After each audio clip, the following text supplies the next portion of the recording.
Hi friends, welcome to my channel. Friends, ఈరోజు జపాలి తీర్థంలో మేము చేసిన మా సాహస కృత్యాన్ని మీకు చూపించాలి అనుకున్నాము. మీకు ఈ సాహస కృత్యాన్ని చూపించే ముందు ఈ క్షేత్ర మహత్యం గురించి చెప్తాను.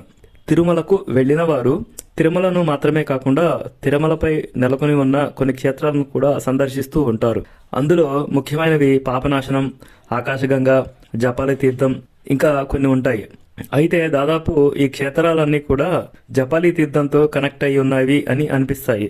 చాలా మందికి తెలియదు. అందుకే ఈ తీర్థం యొక్క మహత్యాన్ని మీకు చెప్పబోతున్నాను. రామావతారాన్ని దాల్చక ముందే రుద్రుడు రామదూతగా అన్ని శక్తులతో కలిసి వానర రూపంలో ఆంజనేయ స్వామిలా ఉండటానికి నిశ్చయించుకున్నారట.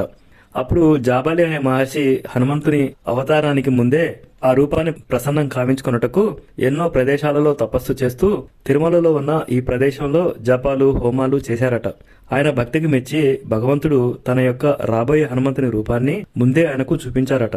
జపం వలన అవతరించిన క్షేత్రం కాబట్టి ఇది జపాలి అయింది. అన్ని తీర్థరాజాలు ఇక్కడికి వచ్చి చేరినందువల్ల జపాలి తీర్థం అయింది అని చెప్తారు. ఇక్కడికి సమీపంలో ఉండే ఆకాశగంగలో అంజనాదేవి అమ్మవారు తపస్సు చేసి ఆంజనేయ అవతారానికి సంకల్పించినది అట. హనుమంతుని కోసం ఆదిశేషులు కూడా పర్వతంగా మారి బ్రహ్మచర్యాన్ని పాటిస్తున్నట్లుగా ఇక్కడ వెలిశారు. ఇలా మారిన శేషగిరిపైనే వెంకటేశ్వర స్వామి అభయహస్తాలతో దాసుడైన హనుమంతుని చూపుతున్నట్లుగా అర్చనా రూపం ఉంటుంది. శ్రీరాముల వారు రావణుని సంహరించిన తర్వాత ఈ ప్రదేశానికి వచ్చి స్నానం ఆచరించారట. అలా శ్రీరాముడు స్నానం ఆచరించిన ప్రదేశాన్ని శ్రీరామకుండము గాను, సీతమ్మ వారు స్నానం ఆచరించిన ప్రదేశాన్ని సీతమ్మ కొండము గాను ఇప్పటికీ మనం చూడవచ్చు. భక్తుడైన ధ్రువుడు ఇక్కడికి వచ్చి తపస్సు చేసి ఆ తర్వాతనే భగవత్ సాక్షాత్కారం పొందారట. అందుకే ఆయన పేరు మీద కూడా ఒక ఔషధ గుణాలతో నిరంతరాయంగా ప్రవహించే ధ్రువ తీర్థం ఇక్కడే ఉంటుంది. ఈ 3 కుండాలలోని నీరు మొత్తం కిందకి చేరి జపాలి తీర్థంలో ప్రారంభమైన నీరు ఒక దగ్గర స్టోర్ అయ్యి పాపనాశనం డ్యామ్ లోకి చేరుతుంది. ఈ క్షేత్రానికి వెళ్ళటానికి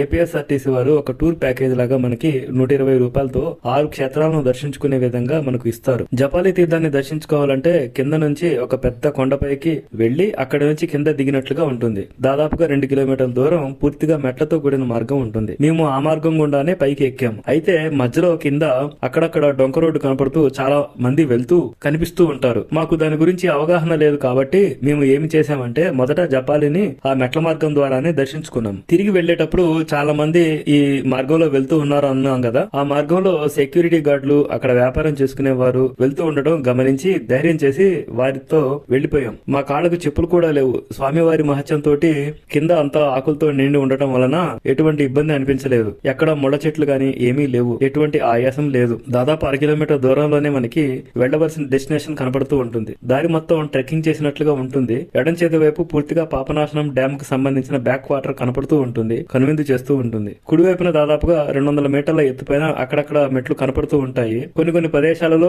ఏమీ ఉండదు. ఇది ఒక రకంగా పూర్తిగా అడవి మార్గమే గాని చిక్కటి అడవి అయితే కాదు. కొంచెం సాహసం చేయాలి అనుకుంటే ఒక గ్రూప్ లాగా ఎంచుకొని వెళ్ళవచ్చు. ఎడం వైపు వెళ్ళడానికి వేరే మార్గాలు ఏమీ ఉండవు. ఎందుకంటే అక్కడ పూర్తిగా డ్యామ్ ఉంటుంది కాబట్టి తప్పనిసరిగా అన్ని మార్గాలు రోడ్డు మార్గానికే కలుస్తాయి. గాబరా పడాల్సిన అవసరం ఉండదు. అందుకే ధైర్యం చేసి వెళ్ళాము. ఇలా ఒక 400 మీటర్లు వెళ్లిన తర్వాత కొంచెం ఎత్తైన ప్రదేశం నుండి పాపనాశనం డ్యామ్ కూడా మనకి ఇలా కనిపించి కనువిందు చేస్తుంది. మధ్యలో మనకి వెళ్లే దోవకి అడ్డంగా జలపాతాలు కనపడుతూ ఉంటాయి. వాటిలోకి వెళ్ళవద్దు. ఎట్టి పరిస్థితుల్లో కూడా వెళ్ళవద్దు. ఎందుకంటే చాలా లోతుగా ఉంటాయి అవి. దాని పక్కనే కుడి చేతి వైపు మనకి నడిచే దారి కనపడుతూ ఉంటుంది. కొంచెం జాగ్రత్తగా వెళ్ళండి. అంటే ఎడం వైపు నీళ్లలోకి వెళ్లే విధంగా మనకి మార్గం ఉన్నట్టు కనిపిస్తుంది. అందుకే ఆ మార్గం వెళ్ళొద్దు. దానికి అనుకునే కుడి వైపున ఉండే దోవలో నుంచే వెళ్ళాలి. నీళ్లలో నుంచి ఎట్టి పరిస్థితుల్లో వెళ్లాల్సిన అవసరం లేదు. మనకి దాదాపుగా పైదాకా చేరిన తర్వాత మనకి ఈ విధంగా కొండ రోడ్డు కనపడుతుంది. ఈ కొండ రోడ్ లో నుంచి వెళ్తే ఒక 50-60 మెట్ల కిందికి మనం వెళ్లే విధంగా రోడ్డు ఉంటుంది. అంటే ఒక 50-60 మెట్లు ఎక్కిన తర్వాత ఈ రోడ్డు మనకు కనపడుతుంది. పైకి వెళ్లే మార్గం